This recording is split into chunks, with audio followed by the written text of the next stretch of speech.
अब कसरी चिया खाँदै रहेछ नि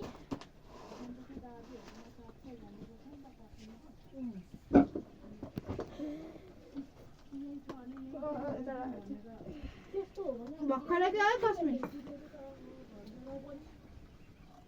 उता घुम्न जाउँला उता पर घुम्न जाउँला एकचोटि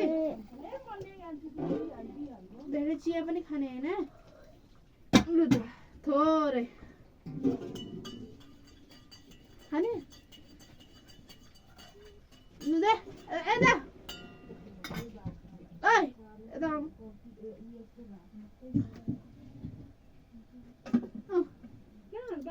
बताउने भनेको पखाउने हैन अर्को चोटि ल यति त सबै सकाउने फेरि दिदीले पनि सकाउँछिन् ल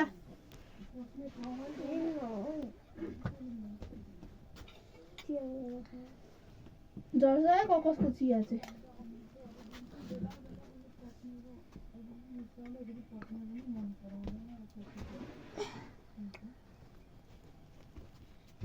मलाई त भेरै टिम्बु खाएर पनि फेरि बाबा आएपछि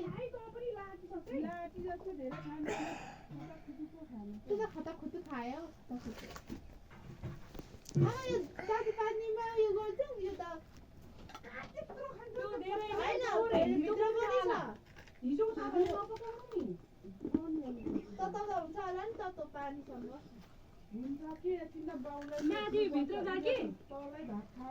मम्मीहरू सुतेको कोठामा छ नि त्यहाँनिर सेतो प्लास्टिकमा मेरो ब्रस छ लिएर आइज त तैँले ब्रस पाइस् नि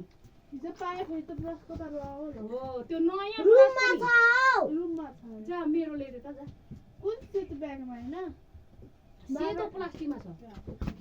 हिजो ऊ परसम्म उयो माथि घरको ऊ खुट्टामा चाहिँ गाउँ भएछ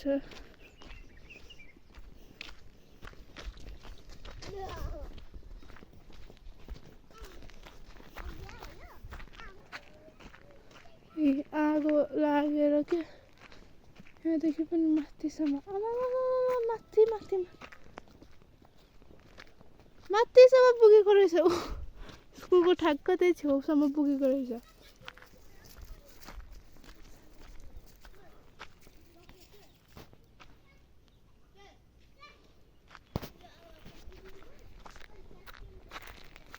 यहाँ तर जानेको बाटो छ कि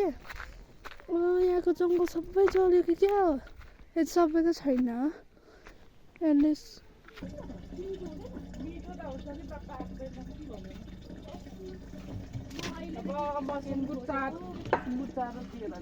घाँस सास के गर्नु टोइलेटमा पानीहरू भरिराख्ने